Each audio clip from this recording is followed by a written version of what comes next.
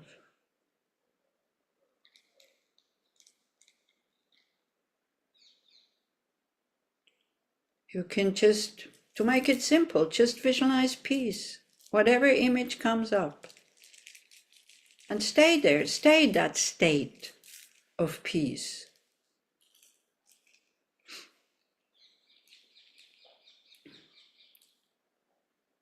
Just visualize peace.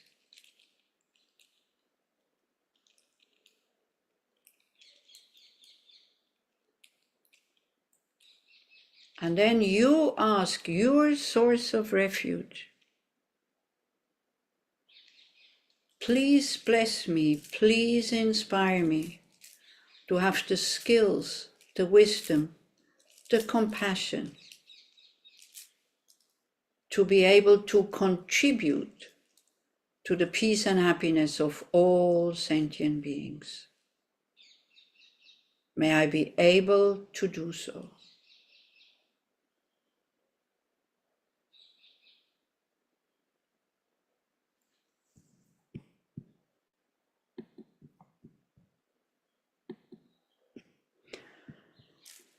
Okay, then we do the dedication prayers. First, the very traditional kind of Buddhist ones, because we reaffirm, at the beginning we said about aspiration, motivation, we know where we want to go, we know what we want to achieve, knowing that will take a long time, it doesn't happen now, and if we don't create the causes, it will not happen. So kind of, there's no such thing as a miracle thing. In Buddhism, the goal is huge, so we don't have to be impatient and look, nothing is happening. We just continue with the practice. So due to the merits of these virtuous actions, may I quickly attain the state of a Guru Buddha and lead all living beings without exception into that enlightened state. Again, we can only be the guide. They have to do the job, but we can show them if we have the skills. Then bodhicitta. Bodhicitta is a mind that wants to attain enlightenment for the benefit of all sentient beings. So may the supreme jewel bodhicitta that has not arisen arise and grow. May that which has arisen not diminish but increase more and more. We can add one here. May the supreme view of emptiness that has not arisen arise and grow. May that which has arisen not diminish but increase more and more. And then of course we recognize I need living examples. I need teachers. I need people who inspire me. I also need people who scold me when I don't do the right thing. And so I think, of His Holiness the Dalai Lama as a representative of all these beings. I met so many teachers. I'm so grateful to them. Every time I learn something, every time I reaffirm to myself, yes, this is the only way to attain well-being is through compassion and wisdom. There is no other way. And so I'm so grateful to them. So of course, I request them to have long and healthy, stable lives and come back again and again and again until samsara ends. So we just take His Holiness the Dalai Lama as a representative of all the teachers in the land, encircled, all the realized teachers, okay? Not everybody who has a kind of title, name teacher is realized. I'm talking about, this is why I prefer to say master, but or guru, it can be misunderstood again. Problems. With just half a minute or just a few seconds, try to hear the laughter of the Dalai Lama and see what happens. You relax. And then you're protected. So of course, from that totally open heart, please, Your Holiness, because He's whole, there's nothing missing with Him in His mind. Of course, His body is decaying, but in His mind, there's nothing missing. Please, please, have a long and healthy, stable life. In the land encircled by snow mountains, you are the source of all happiness and good. All-powerful Chenrezig Tenzin Gyatso, please remain until samsara ends. And now this is specific here for this reason. So for this region, so we could say, oh yeah, I will put just this section. I will put it in the chat. I kind of changed it a little bit at the beginning, and I've also put the prayer in the chat while David then is saying what he has to say. So I have time to do that. So due to the merit, we created a lot of positive energy today. Not just mine, also everybody else who is working on having a good heart today. All this positive energy we dedicate so that the conditions for peace in the Middle East and the whole world immediately can be established. May all citizens everywhere enjoy complete freedom from violence, war and oppression. May they live in safe environments. May everyone who has the right of freedom of speech speak with kind and helpful words to create unity instead of hatred and division. May all the hostages and their families be united, alive. May they not remain traumatized, and while in captivity, may they be provided with all their physical and mental needs. May all who have been uprooted from their homes return, and the destroyed homes be rebuilt in the whole area here. May all who have and are dying in this war be immediately reborn in a pure land and quickly attain the deathless state free from suffering. May all who protect their homeland be safe from receiving and giving harm. May the settlers stop attacking the Palestinians and Bedouins in the West Bank. May the terrorists stop attacking the Israelis. And may the Palestinians and Bedouins have and receive all the resources they need to survive. May all terrorist attacks around the world be stopped. May their wishes be fulfilled so harm and conflict becomes totally useless and needless. May hatred cease and friendship and mutual respect become the guiding principle of the whole area and the whole world. May all children, women and the elderly be protected and respected everywhere. May all politicians and people have the power to make decisions, be far-sighted, develop bodhicitta, think about how to create peace, have respect for each other, being able to live together.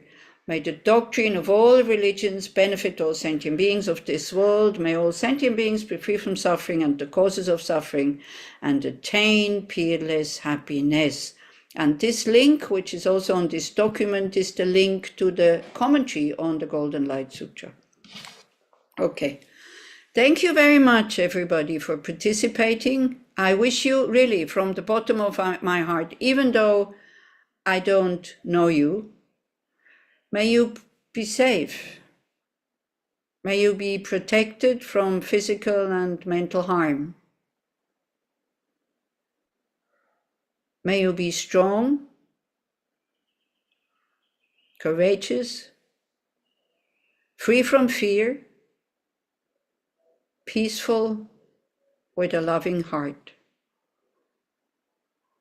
And may you, despite what is happening, all be able to live your life with joy and ease.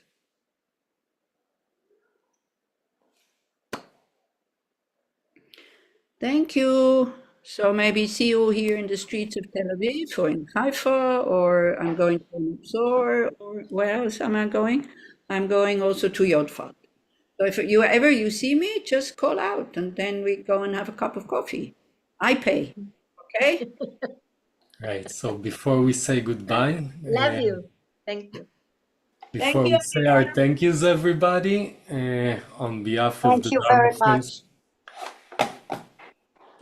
on behalf of the Dharma Friends, before everybody jumps out and say their own personal thank you, I would like to say a more general thank you on behalf of everybody here, and of course, everybody who's responsible for this course at the Dharma Friends of Israel. I'd like to thank you again, dearest Tani Losang, really from the bottom of our hearts, first for teaching, sharing, and practicing the Dharma with us, and also just for being here with us and supporting us at these crazy and painful times. Your presence really brings back some sanity and reminds us to breathe deep and gather inner resources to carry us through this war. So on behalf of everybody, really thank you so much. I would also like to take this opportunity to thank Dalit and Doron, who were supposed to be the course managers at Sde Boker, even though circumstances didn't allow for the course to actually happen. They still did a lot of work and put a lot of time and effort preparing the course. So thank you for your devoted work. And of course, a big thank you for everybody that has showed up and joined this online retreat. Thank you for your attention and support as a community of practitioners, and thank you for your generosity. And even though Anila don't want us to push, but still I'd like to remind you again to please lend a hand, and thank you in advance for your financial support, because this year, for those who weren't here at the beginning, I'll kind of share again that we had a lot of expenses canceling the event in Sde Boker, and as a non-profit organization, it will be really hard for us to cover all those enormous expenses without your generosity and support. So we really thank you so much.